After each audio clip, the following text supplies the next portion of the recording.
Hello বন্ধুরা, স্বাগতম জানাই মমচিত্রে সুস্মিতা চ্যানেলে। এখানে শিল্প, আবেগ আর অনুভবের রঙে আঁকা হয় জীবনের ছোট ছোট মুহূর্তগুলো।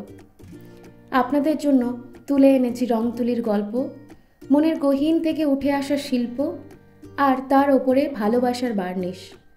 বার্নিশ এক নীরব বন্ধন।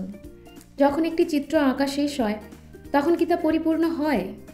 না, তাতে প্রয়োজন হয় এক শেষ স্পর্শ, বার্নিশ।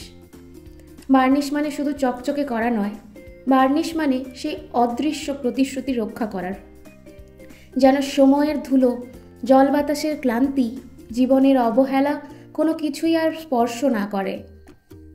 বার্নিশ হলো এক স্বচ্ছ বা আধা স্বচ্ছ আবরণ, যা সাধারণত কাঠ, ধাতু, কাঁচ বা অন্যান্য পৃষ্ঠের ওপরে প্রয়োগ করা হয়, যাতে সেটা চকচকে হয়, রং সম্পূর্ণভাবে বজায় থাকে এবং ক্ষয় থেকে সুরক্ষা পায়। বার্নিশ আসলে এক ধরনের রাসায়নিক তরল, যা শুকিয়ে শক্ত ও স্বচ্ছ একটি আবরণ তৈরি করে। এটি মূলত রেজিন, সলভেন্ট ও কিছু ফিল্ম ফর্মিং পদার্থ দিয়েই তৈরি। এই 5টি বটল আমি আগেই বানিয়ে রেখেছিলাম, তখন ভিডিও করার সুযোগ হয়ে ওঠেনি। এখানে আমি 5টি বটলই বার্নিশ করা একে একে দেখিয়েছি, যাতে ডিজাইনগুলো আপনারা দেখতে পারেন। সম্পূর্ণ নিজস্ব ডিজাইনে খুব ভালো লাগা দিয়ে এগুলো বানিয়েছিলাম। বার্নিশের কিছু উপকারিতা হলো রঙকে স্থায়ী করে।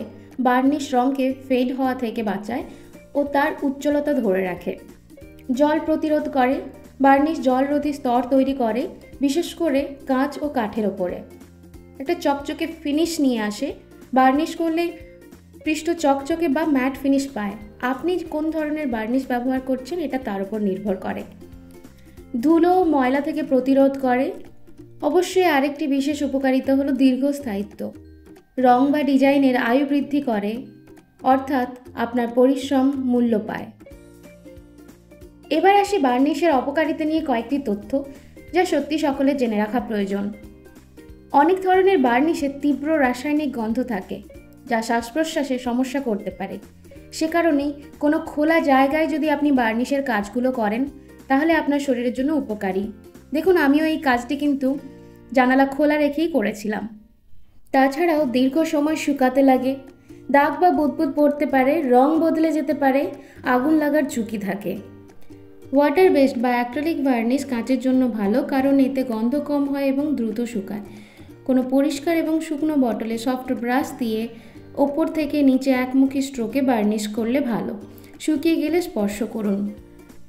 এক শিল্পীর কাছে বার্নিশ মানে তার শিল্পের প্রতি ভালোবাসার শেষ স্তর। আজ এটুকুই, টাটা।